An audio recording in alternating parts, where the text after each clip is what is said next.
Jadi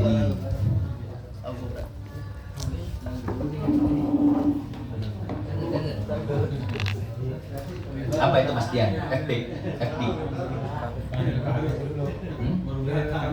Oh, rekam biasa. Iya. Nanti bisa jadinya sejam ya. Dipotong aja jadi setengah jam. Tok.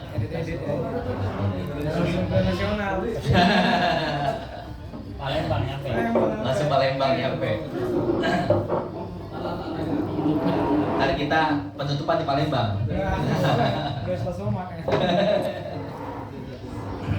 Tasik aja Tasik. Tasik.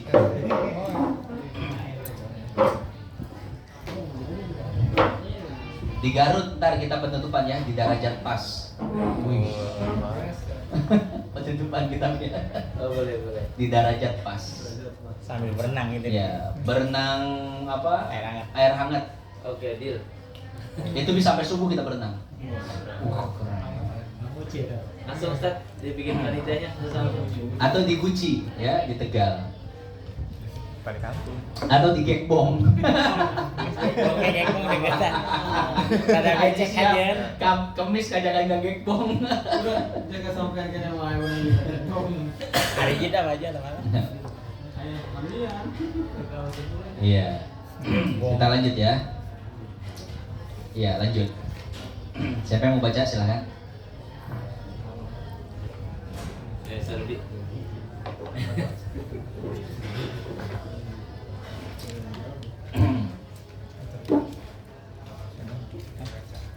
Hukum ya. Bismillahirrahmanirrahim. Baik. Hukmu tolaki ini bainunatan sugro. Hukmu tolaki ini bainunatan sugro huwa annahu la tahillu lahu illa bi'aqdin jadidin wa mahrin jadidin ba'da idniha liwaliyiha fi dhalika wa ta'udu lahu bima baqiya min adadit talaqi wa tajibu laha as-sukaniyu As-sukna wa tajibu laha as-sukna halal iddati wa amma an-nafaqatu fala tajibu laha illa in kanat hamilan. Titik. Nah, tadi kita menjelaskan hukum talak raj'i ya. Ini hukum si perempuan ketika ditalak dengan talak raj'i seperti apa. Tadi penjelasan hukumnya. Nah, sekarang akan dijelaskan hukum si perempuan yang ditalak dengan talak bain sugro. Pertama, apa itu bain sugro? Kemudian bagaimana kalau ingin kembali lagi, apakah cukup rujuk saja ataukah harus akad baru? Kemudian ketika si perempuan ini ditalak dengan bain sugro, ini hukumnya bagaimana? Tetap wajib diberi nafkah atau tidak? Seperti talak raj'i. Hukmut talaqil baini, hukum talak bain. Bainunatan sugro. Ini bainunatan itu tamyiz dari bain. Karena bain itu artinya apa? Memutus, ya. Nah, memutus ini masih ada dua kemungkinan. Ada bain ini masih umum ya. Bain itu ada bain sugro, ada bain kubro. Nah, ini ditamyiz dengan bainunatan sugro. Jadi yang dimaksud bain yang pertama adalah bain sugro. Sugro kemarin artinya apa? Kecil. Kalau kubro besar. Jadi ada bain kecil, ada bain besar. Nah, ini kenapa disebut bain sugro? Karena konsekuensinya kecil. Dan kenapa disebut bain kubro? Karena konsekuensinya besar. Hukmut talaqil baini bainunatan sugro. Hukum talak bain sugro. Annaha, bahwasanya ia,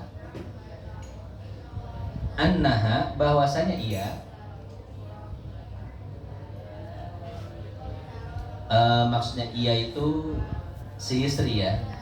annaha bahwasanya si istri la tahillu tidak halal,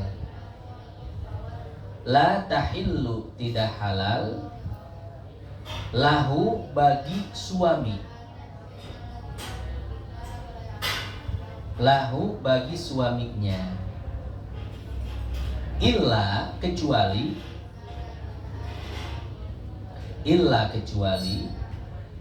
bi'aqdin dengan akad, jadidin yang baru, wa mahrin dan mahar, jadidin yang baru, ba'da idni, ba'da di situ ada hanya ya? Ba'da idniha gitu. Ba'da idniha setelah izinnya, liwaliha kepada walinya.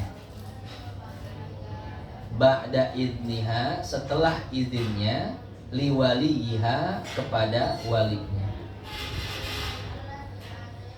Fi dzalika pada yang demikian itu, titik sampai situ dulu. Jadi Al-Habib Muhammad bin Salim bin Hafid akan menjelaskan gambaran dari talak bain sugro. Apa gambarannya? Gambarannya itu adalah seorang suami mentalak istrinya. Nah, ketika ditalak maka apa? Annaha la tahillu lahu. Si suami ini, si istri ini tidak halal bagi istrinya. Si istri ini tidak halal bagi suaminya. Ya. Nah, kita tarik ke belakang dulu deh, takut ada yang belum paham. Bain ini kan hukumnya ya, hukum si perempuannya bagi si laki-laki. Nah sekarang kita definisi bain dulu deh. Di talak itu ada dua, ada talak roj'i dan ada talak bain. Talak roj'i talak apa? Talak yang masih bisa dirujuk. Rujuk itu harus akad atau enggak? Enggak harus akad. Jadi rujuk itu cuman bilang wahai mantan istriku, kita rujuk. Maka seketika itu pula suami istri ini jadi suami istri lagi, nggak perlu akad. Itu namanya talak roj'i ya. Yang kedua talak bain. Talak bain itu adalah talak yang apabila suami istri ingin kembali maka dia harus apa? Akad baru. Ya. Ini talak bain ini nggak ada rujuk. Suami bilang ke istrinya, "Wah, istriku, kita balikan lagi, kita rujuk." Kata istrinya, "Lah, bukannya udah bain?" "Oh iya, ada bain." Kalau bain, nggak bisa rujuk lagi. Lalu bagaimana kalau suami istri ini sudah cerai tapi ingin kembali lagi, ingin berumah tangga lagi? Caranya adalah dengan akad yang baru. Itu namanya apa? Iya, namanya talak bain. Nah, talak bain ada dua, talak bain sugro dan ada talak bain kubro. Talak bain sugro apa? Iya, talak yang tidak bisa rujuk. Dan apabila suami istri ingin kembali, maka harus dengan akad yang baru. Nah, ini yang sugro. Kalau yang kubro sama dengan bain sugro, talak yang tidak bisa dirujuk. Kalau suami istri ingin kembali, maka si istri harus menikah dulu dengan laki-laki lain. Setelah cerai dan iddah selesai dari laki-laki lain, maka kembali menikah dengan suami yang pertama. Paham ya sampai sini ya? Nah sekarang hukum bain sugro. Jadi bain sugro itu seorang suami sudah mencerai istrinya dan cerai ini tidak bisa apa? Rujuk lagi. Nah hukumnya seperti ini. Annaha la tahillu lahu. Seorang istri itu tidak halal bagi mantan suaminya. Nggak halal lagi. Nggak boleh pegang-pegangan, berdua-duaan dan lain sebagainya. Apalagi hubungan badan. illa kecuali bi'aqdin jadidin dengan akad yang baru. Jadi kalau pengen balikan lagi harus akad lagi, ya, si walinya ada, kemudian saksinya ada, maharnya ada. Itu seperti nikah baru lagi ya, akad baru. Wa mahrin jadid, maharnya mahar baru juga. Jangan bilang kan udah kemarin kita nikah yang pertama, nggak berlaku itu, ya. Jadi harus mahar yang baru. Tapi nggak besar deh. Hah? Tegudu. Tegudu nggak bisa. Ya. Ya. Cukup apa? Riungan. Ya. Riungan, bahkan ngumpet-ngumpet pun jadi. Yang misalkan rumah nih, luarnya sepi sama sekali, tapi dalamnya keluarga ngumpul, ya. Dan itu keluarga kecil, cuman ada wali, 2 saksi, keluarga kecil, ya. Bangsa semangka gorengan mah ada deh. Sah, ya. Seperti itu. Akad baru, mahar baru. Maharnya gimana? Apakah beda dengan ketika dia masih perawan? Tentu beda. Ya, ketika masih perawan maharnya 5 juta. Sekarang 500.000 kayak gopeng jadilah. 100.000. Ya. Tapi hutang oke ya. Sah. Ya. Nah, jadi seperti itu. Ba'da izniha liwaliha.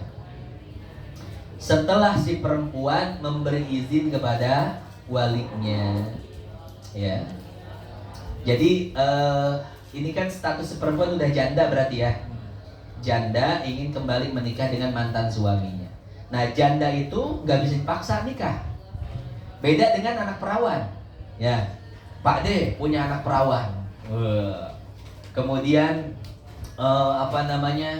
Pak D udah punya calon yang ideal untuk anak perawan Pak D. Siapa misalkan? Yang belum nikah. Kang Rasif angkat tangan. Kang Rasif misalkan, contoh ya. Anak, Bapak sudah menemukan jodoh yang pas untukmu. Iya, jamaah. Seorang ustadz. Iya. Aku nggak mau Pak. Aku udah punya pacar. Enggak, kamu harus nikah sama dia. Boleh kalau perawan, ya. Perawan itu boleh dipaksa, ya. Sementara janda itu nggak boleh dipaksa. Kalau seandainya janda dipaksa, kamu harus nikah, padahal itu janda, maka nikahnya nggak sah. Iya. Kenapa perawan boleh dipaksa, janda nggak boleh dipaksa? Betul tadi alasan para ulama, karena pengalaman yang berbeda. Ya, kalau perawan biasanya pertama kalau dia nggak punya calon, dia nganggap nikah itu serem. Nikah ini serem, nanti begini, nanti begitu. Itu kalau perawan yang polos ya. Makanya udah nikah. Gening pas geus malam pertama ya, gening terserem sih. Ngeunah. Ternyata nikah itu malah enak. Itu biasa perawan seperti itu. Perawan polos menganggap nikah itu menyeramkan. Makanya perempuan-perempuan yang polos di Indonesia kayaknya udah jarang banget ya. Ini perempuan polos, saya lihatnya di Arab. Orang Arab nih perempuan, kalau dibilang sama orang tuanya, kamu ada yang melamar, nangis, ketakutan. Saya tuh mau dibawa sama suami saya, nanti suami itu rumah tangga seperti apa, menakutkan ya, menakutkan. Itu perempuan-perempuan polos. Makanya para ulama ngebuat sebuah konsep bahwasanya wa idnuha sukutuha. Jadi diamnya siapa? Perawan berarti itu izin. Nah, kamu nikahi dengan satu diem aja. Berarti dia apa? Ngizinin. Karena perawan itu seperti itu. Mau dijodohin itu pasti dia bingung, ada yang takut dan itu kalau perawan polos. Nah, kalau perawan yang nggak polos, dia punya pacar, dia nolak kan? Enggak Pak, saya udah punya pacar. Nah, sementara si perempuan perawan ya bisa jadi dia itu buta karena cinta. Ya kan, karena cinta gak merhatiin agamanya si laki-laki, gak merhatiin, dia gak tahu kan laki-laki yang hidung belang tukang main cewek itu gak tahu kan kayak gimana. Namanya perempuan gampang dibohongin. Nah, kalau si bapak pasti tahu mana yang hidung belang, mana yang tukang main cewek, ya enggak? Makanya si bapak ini berhak memaksa, kata para ulama, karena orang tua itu tidak mungkin menjerumuskan anaknya kepada kesusahan ya. Dan ketika si bapak memaksa, itu disyaratkan juga sama ulama. Dipaksanya itu harus dengan calon yang sekupu. Bapaknya nggak boleh maksa anak perawan kawin dengan yang nggak sekupu, ya, nggak sekupu nih. Anaknya orang kaya, kemudian terhormat, dikawinin sama yang nggak sekupu misalkan, yang nggak bakal bisa menghidupi, itu nggak boleh. Memaksa boleh, tapi dengan syarat calonnya itu harus yang sekupu, ya. Tuh, di situ letak perbedaannya, pengalaman si perempuan. Makanya yang namanya perawat karena nggak ada pengalaman apapun, maka boleh dipaksa nikah oleh orang tuanya karena orang tuanya tahu masalah. Sementara si janda nggak boleh dipaksa-paksa. Kenapa? Udah pengalaman dia ya, hidup dengan suami yang pertama, tahu oh ternyata harta itu tidak membuat bahagia, ya. Ketika dia perawan pengennya yang kaya, tapi ketika janda sadar dia, ya, ternyata kekayaan tidak dapat membeli kebahagiaan. Akhirnya apa? Gak apa-apa, ya. Yang penting soleh. Mana pak orangnya itu? Gimana pak? Soleh? Iya, saya setuju. Kalau si jandanya setuju, anaknya yang janda setuju, maka boleh kawinin. Tapi kalau anak janda nggak mau, udah nggak bisa. Makanya di sini disebutkan ba'da idniha liwaliha. Jadi setelah si janda ini memberi izin. Nah ini kalau dijodohin ya. Tapi kalau pilihan sendiri itu lebih dari sekedar izin kan. Pak, saya pengen balikan sama mantan suami saya. Loh, itu lebih dari sekedar izin, itu mah kemauan dia emang. Bagaimana kalau bapaknya menolak? Neng, kamari geus sia dicerai ke ayeuna hayang balik deui. Aing teh sudi, aing ridho. Jadi mantan suami istri pengen balikan tapi walinya apa? Menolak. Ini yang disebut dengan adol. Adol itu wali tidak mau menikahkan anaknya. Kalau adol gimana hukumnya? Masih ingat?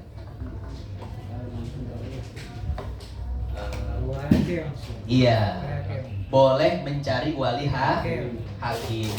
Jadi kalau orang tua menolak untuk menikahkan, ya, atau balikan, dalam masalah ini kan talak bain sugro, berarti balikan dengan mantan suaminya. Kalau sampai orang tuanya si perempuan menolak, ya sudah, dua-duanya datang ke KUA, laporan ke KUA. Saya sudah pernah menikah, kemudian cerai, pengen balik lagi, tapi ditolak oleh wali. Nanti si KUA juga nggak sembarangan, ya, dia cari bukti dulu, bener nggak nih si walinya ini nolak, atau cuman apa?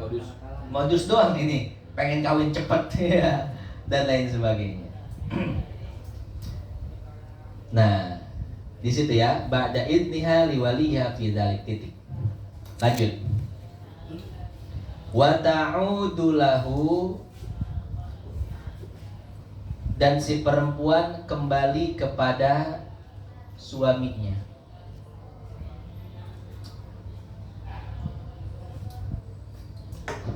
Dan si perempuan kembali kepada suaminya. Bima baqiya, dengan sesuatu yang tersisa. Dengan sesuatu yang tersisa. Min adadit tolaki, dari bilangan talak.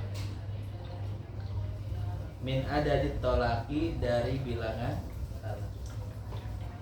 Jadi seperti tadi ya, kalau misalkan nikah lagi, maka jumlah talaknya itu nggak kembali jadi 3, tapi sisanya aja. Misalkan tuh tadi suami menceraikan istrinya dengan talak 1, kemudian nikah baru, berarti suami punya talak berapa? 2, ya, bukan 3 ya, 2. Kenapa? Karena dihitung dari sisa yang ada, bukan bukan dihitung dari pertama lagi, tapi dari sisa.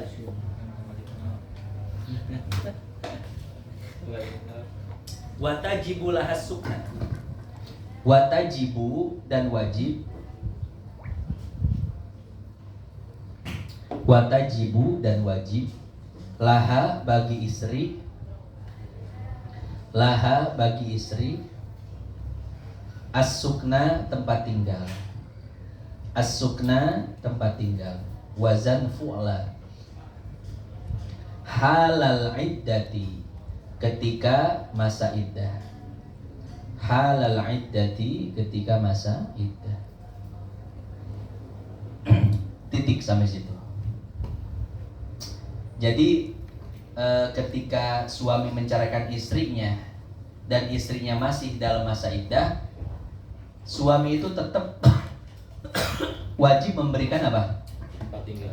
Tempat tinggal, ya. Nggak boleh si istri langsung diusir. Mantok sia kaimah kolot sia. Diusir dari rumahnya, nggak boleh. La tukhrijuhunna min buyutihinna.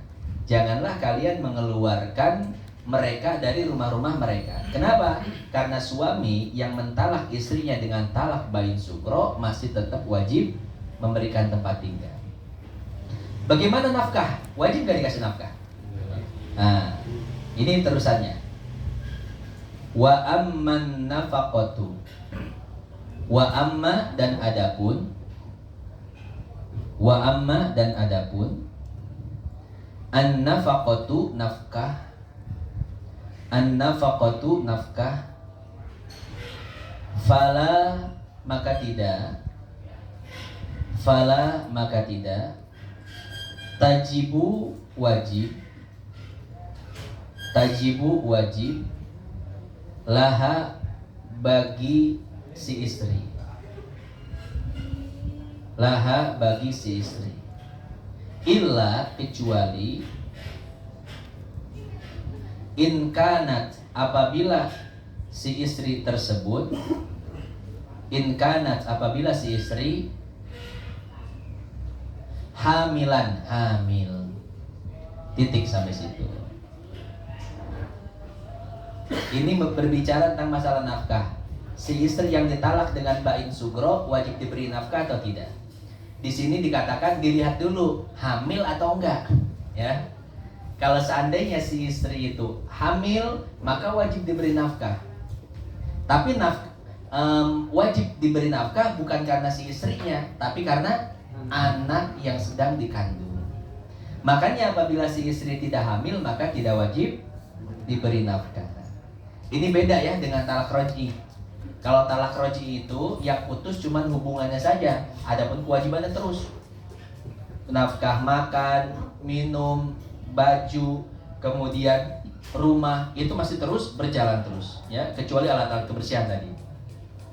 Nah, kenapa kok kewajibannya banyak talak roj'i itu? Karena ini masih bisa dirujuk lagi ya.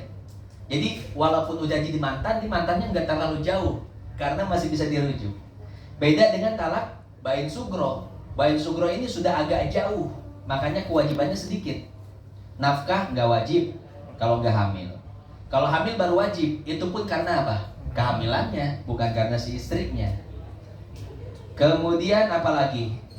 Alat-alat kebersihan nggak wajib. Make up, makan, minum, si istri mantan istri sakit wajib ngasih duit nggak buat berobat? Nggak wajib juga, ya. Nah, kecuali yang berkaitan tadi dengan kehamilan, mau USG, mau USG nggak punya duit, minta ke mantan suaminya nih, ya. Misalkan kehamilannya bermasalah, kudu penanganan khusus, minta sama suami. Nah, ini nafkah yang berkaitan dengan si hamil saja, si ibunya enggak. Nah, itu bain sugro. Titik wallahu a'lam.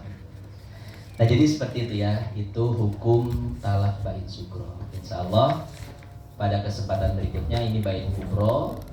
Bain kubro cukup panjang pembahasannya karena konsekuensinya juga apa? Kubro, berat, besar. Itu saja yang dapat saya sampaikan. sebelum ditutup sebagaimana biasanya ada waktu 10 sampai 15 menit untuk tanya jawab. Dipersilahkan yang ingin bertanya. Ya. Mau tanya Bu ya tentang perjodohan. Kan lagi viral nih yang dijodohkan umur 50 tahun sama 19 tahun ya, kalau nggak salah. Kan mas kawinnya ya mewah lah. Itu hukumnya gimana, pemaksaan ataukah gimana? Jadi diiming-imingi harta gitu. Iya. Baik kan. Iya. Bisa yang dicari itu. Umur 50 tahun lagi.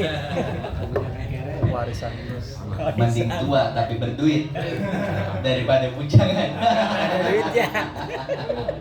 Itulah perempuan. Ya, nunggu warisan. Iya, emang lagi viral tuh. Jadi kakek 50 tahunan ya nikah sama cantik lagi 19 tahun. Itu dengan iming-imingan nanti keluarganya dihajiin semua. Apa diumrohin apa haji? Ya umroh, keluarga diumrohin semua. Terus maharnya 500 juta. Wih, setengah M ya. Kayak Syekh Puji berarti. Ya. Sehari bumbung saja. Nah, jadi seperti itu. Nah, apakah iming-iming ini termasuk pemaksaan? Enggak termasuk pemaksaan. Ya, ini sukarela. Ya, kalaupun disebut pemaksaan masih boleh Mas Nova. Kalau seandainya si anak itu masih perawan, anaknya perawan misalkan nggak mau sama aki-aki, tapi dipaksa oleh orang tuanya, itu sah nikahnya. Karena menikahkan anak perempuan dengan paksaan boleh dan sah nikah. Dengan syarat tadi ya, si laki-lakinya kufu. Nah, ini apalagi dengan tidak paksaan. Saya lihat di videonya itu nggak ada paksaan ya. Itu bukan paksaan sih, karena tergiur. Ya. Pak dia langsung memikirkan. Boleh juga nih. Boleh juga Pak. Yang 10 tahun. Tatapannya bisa beda ini. Jadi itu bukan termasuk paksaan ya. Kas. Apa nggak dijual? Ada yang salah di kamu dijual ini. Bang punya apa? Aku hanya punya rasa cinta. Iya. Ya, hobi. Iya, masalah nafkah bina talaknya, apakah setelah masih dalam hitungan idah atau setelah pas idah masih ada nafkah teh? Iya.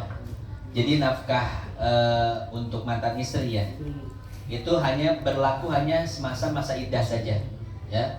Selama masa iddah istri itu tetap wajib diberi nafkah. Ini talak roji ya.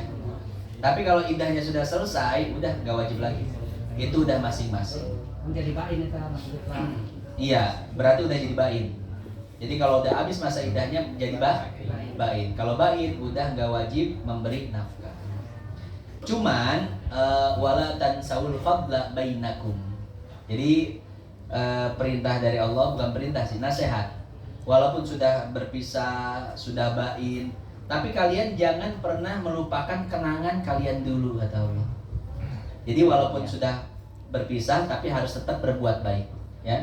Salah satu perbuatan baik adalah tetap memberi nafkah walaupun gak wajib. Dan udah cerai nih, udah bain, ya. Tapi tetap mantan suami walaupun sudah nikah lagi memberi nafkah kepada mantan istrinya walaupun gak wajib. Nah, ini dilakukan oleh Al-Habib Muhammad Al-Haddar. Al-Habib Muhammad Al-Haddar itu mertuanya Habib Umar bin Hafid. Ya. Habib Umar bin Hafid orang Tarim nikah sama anaknya Al-Habib Muhammad Al-Haddar orang Baido. Ini ulama besar yang jenggot merah. Ya, Habib jenggot merah gitu aja. Itu yang keluar nanti pakai kacamata, jenggotnya merah. Itu Habib Muhammad Al-Haddar. Itu di Baido, itu punya pesantren juga, pesantrennya besar. Baido itu Yaman Utara ya. Kalau Habib Umar kan Yaman Selatan. Nah, Habib Muhammad Al-Haddar itu punya mantan istri yang sampai walaupun sudah lama cerai tapi tetap diberi nafkah setiap bulan mantan istri, ya. Nah, jadi seperti itu. Ketika ditanya kenapa Habib masih tetap kasih nafkah, kan gak wajib, kata Habib, wala tansaul fadla bainakum. Jangan kau lupakan kenangan manis dulu bersama dirinya. Tetap berbuat baik walaupun sudah cerai. Cuma dengan syarat ya, dengan syarat nggak ada fitnah. Ya, kalau ada fitnah, misalkan nih fitnahnya itu seperti mantan istrinya ini udah punya suami baru. Ini kalau udah punya suami baru jangan nganterin apa-apa. Ya. Nah, itu jadi fitnah. Atau si suaminya udah punya istri baru, ya. Nah, itu kalau takut jadi fitnah, maka jangan. Karena sebagian orang nggak paham dengan hal-hal seperti itu. Kayak gitu. Wallahu a'lam. Nah, ya. Mas Edi. Ya. Masalah penjelasan tentang hutang nafkah itu saya masih belum paham. Iya. Jadi selama masih punya ikatan suami istri, maka selama itu pula sang suami wajib memberi nafkah. Kalau suami tidak memberi nafkah, jatuhnya jadi hutang. Misalkan nih, suami nggak pernah memberi nafkah pada si istri. Nah, nanti dihitung per hari itu berapa duit cukupnya si istri. Si istri ini dengan keadaan background dia ya, dengan keluarga background dia, yang misalkan dulu waktu sama bapaknya itu biasa dikasih ayam, ikan yang enak-enak ya. Itu sehari biaya makan si istri bisa 50.000 misalkan. Biaya makannya 50.000. Ketika menikah, sang suami tidak pernah memberi nafkah, maka sehari kan butuh 50.000 untuk makan. Nah, sementara si istri ini makannya pakai duit sendiri, bukan dari suami. Suami nggak pernah ngasih nafkah. Nah, suami itu dihitung sebagai hutang, ya. Satu hari 50.000, satu bulan 1,5 juta, 10 bulan 15 juta, 10 tahun Pajero. Iya. Nah, jadi seperti itu ya. Nah, jadi dianggap hutang itu selama suami selama perempuan dan laki-laki ini masih terikat dengan ikatan suami istri. Tapi kalau seandainya sudah cerai, itu nggak dianggap hutang. Misalkan kan ketika orang akad biasanya ada sigo taklik ya. Sigo taklik. Jadi sigo taklik itu setelah akad nanti diakad lagi 2 kali. Setelah akad saya terima nikahnya fulan binti fulan dengan mas kawin sekian, ada akad yang kedua. Kata si penghulu, laki-laki ikutin saya. Diikutin tuh. Saya bersumpah. Saya bersumpah apabila saya tidak memberi nafkah selama 3 bulan berturut-turut, itu diikutin oleh si suami ya. Selama 3 bulan berturut-turut tidak memberi nafkah atau tidak ada kabar, maka jatuh talak 1. Itu namanya tadi apa? Sigo taklik. Dan sigo taklik di zaman sekarang itu penting. Kenapa? Karena menjaga hak-hak perempuan. Karena berapa banyak perempuan itu yang ditinggal oleh suaminya tanpa kabar. Ini istri yang ditinggal oleh suami tanpa kabar itu jadi tergantung, ya, di Bang Toyib jadinya. Itu si istri mau nikah sama laki-laki lain gak bisa karena statusnya masih istri orang. Tapi disebut istri orang, suaminya kagak ada. Ini kan sangat merugikan si istri. Makanya para kebijakan pemerintah, kebijakan ulama diterapkan sigot taklik. Jadi sigot taklik itu apabila suami tidak memberi nafkah 3 bulan berturut-turut atau tidak ada informasi selama 3 bulan, maka jatuh tolak otomatis. Nah, jadi kalau seandainya ini ya sudah disigot taklik, kemudian jatuh cerai, nah semenjak jatuh cerai itu nggak wajib ngasih nafkah. Jadi hitungan hutang nafkahnya cuma 3 bulan berarti. Itu perlu dibayar. Hah? Perlu dibayar. Itu harus dibayar.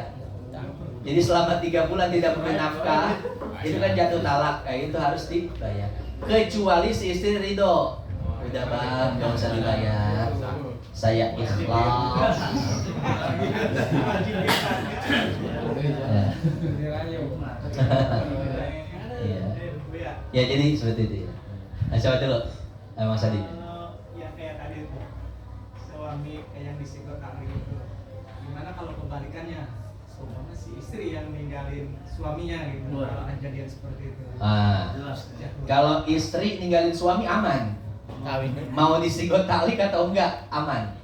Ya, jangankan istri enggak ada, istri ada pun suami masih udah boleh nikah. Si istri yang ninggalin gitu. Enggak jatuh talak. Ya, karena yang mentalak itu suami. Jadi suami itu tidak usah istri itu tidak usah disigot tali karena tali perceraian itu ada pada suami. Jadi suami jadi suami kapanpun bisa mentalak, ya. Jadi karena kan kalau si suami yang hilang, berarti istri yang rugi kan. Tapi kalau istri hilang, suami nggak rugi, nggak rugi. Makanya suami itu, istri itu nggak usah disigot taklik. Nyandung. Ya. Nyandung. Allah. Iya. Tapi ternyata suaminya ninggalin, nggak ada kabar, tapi ternyata meninggal nggak diliput media apapun gitu. Nanti si istri mutlak menjanda karena nggak dapat kabar. Nggak ada kabar suami. Iya. Tapi Iya. mati. Hmm? Tapi mati. Oh iya. Jadi suaminya pokok hilang kemana gitu kan, nggak ada kabar. Ini masih hidup atau enggak ya kan? Tapi hakikatnya udah mati ya. Hakikatnya udah meninggal. Nah, fikih itu nggak ngomongin hakikat. Ngomongin kalau seandainya ketemu mati berarti mati, ketemu hidup berarti hidup. Nah, gimana kalau seandainya bingung ini masih hidup atau udah mati gitu kan? Tapi hakikatnya mati misalkan. Tapi nggak ada kabar. Nah, ini berusaha dicari dulu. Ya, ini sang istri berusaha nyari informasi. Kalau seandainya tidak ada informasi sama sekali, nanti bisa ke KUA langsung ya, bisa ke KUA. Nanti oleh KUA itu ada siasat, bisa dibikin surat mati ya atau lain sebagainya. Ya. Nah, si perempuan ini nanti bisa nikah lagi, bisa nikah dengan laki-laki lain. Cuman konsekuensinya kalau tiba-tiba si suami datang, maka pernikahan dengan si suami baru itu langsung putus, langsung balik lagi ke yang pertama. Ya, ini permasalahan jadi semakin rumit. Yang untung mana? Semakin rumit. Kata suami pertama, saya nggak pernah menceraikan. Kata suami kedua, lah geus kawin jeung aing. Sia ieu karek dicopot deui. Sia geus teu tanggung jawab bertahun-tahun tuh kan. Nah, alhamdulillah seperti itu. Jadi kalau misalkan suami pertama, udah kemana nggak ketahuan, mati kali ini orang. Akhirnya perempuan nikah lagi dengan yang lain. Konsekuensi tadi, kalau seandainya udah lama berumah tangga atau punya anak, tiba-tiba datang, wah, ini yang ribet. Ini disebut pasah nikah. Ini nikah dengan yang kedua ini dipasah. Ya, anak-anak gimana? Anak-anak halal semua itu, halal semua ya. Karena kan informasi yang pertama itu nggak ada, nggak jelas. Nah, jadi seperti itu. Makanya itu salah satu sigot taklik itu sangat penting sekali ya. Misalkan siapa nih, Mang Ripai nikahin anaknya. Nah, itu harus pakai sigot taklik, Mang Ripai. Bilang penghulu sigot taklik tuh, ya. Menantu saya sigot taklik. Atau Pak Upi. Atau siapa lagi tuh yang punya anak perempuan, ya jangan lupa bilang ke penghulunya, penghulu pakai sigot taklik. Biasanya dibaca itu. Biasa dibaca ya? Apabila wajib 3 guys bulan berturut-turut ya, maka di buku nikah itu biasanya dibaca. Oh, di buku nikah suruh baca. Dibaca. Tapi kadang penghulu nggak tahu lupa. Kadang lupa. Iya, nggak ngesigot talik tuh. Jam terbang tinggi. Makanya diingatkan ya penghulunya. Penghulu, sigot talik dulu tuh. Ya. Takut ada apa-apa di pernikahan. Pengantin yang nggak mau gimana? Nggak mau nggak apa-apa. Iya, tapi kita curiga jadinya. Oh, siap. Kadang ada penghulunya bacanya di kamar aja ya gitu. Ada yang gitu. Ada di kamar aja. Di kamar baca. Dua aja itu. Berdua. Tapi tadi baca.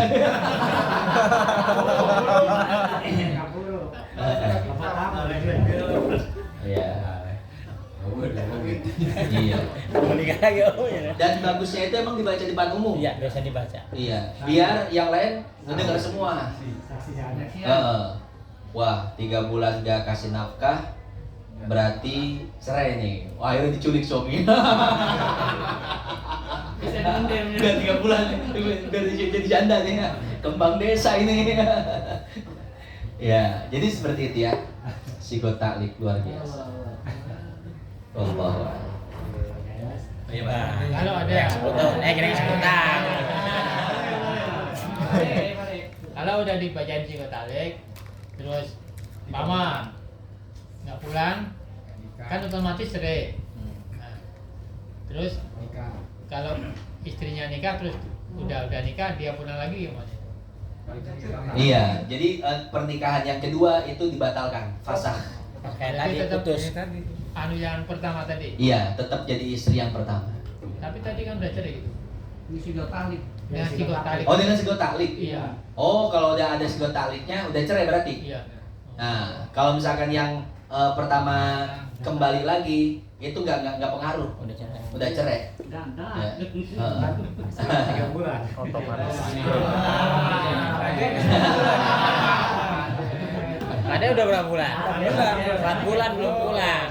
Banyak segotak kan? 3 bulan nggak pulang ya. Nggak dinafkahin ya. Iya. Selama walaupun pisah jauh ya, pisah jauh 10 tahun, 20 tahun, tapi selama nafkah jalan, selama ada informasi, ya itu nggak jatuh ya sigot taklik. Cok kalau cuma menghubungin doang gitu, saya sehat gini. Nafkah kagak. Oh. Saya kan masih hubungan. Nggak nafkahin tadi. Iya. Saya sama sendiri. Rindu ya. Iya. Enggak jadi masalah itu ya. Istri itu udah mas, gak usah pikirin aku, asik, mantap. Ayam. Yang penting kamu sehat di sana. Oh. Nafkahnya ntar aja ini. Yang penting transferannya tadi.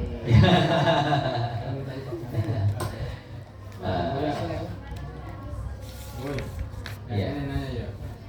Tadi kan ada dulu mungkin zaman dulu ya. Ada unsur pemaksaan tuh ditingkatkan. Jodohkan. Yang perawan nih. Nah, untuk perawan itu dipaksa akhirnya mau setelah nikah, tapi tuh mau Hubungan. Nggak mau tuh perempuan tuh, pokoknya nggak mau aja. Gimana tuh hukumnya, apa yang dosa bapaknya, masih orang tuanya apa? Itu gimana itu hukumnya itu? Iya. Nggak mau dijimat gitu. Bilang mau.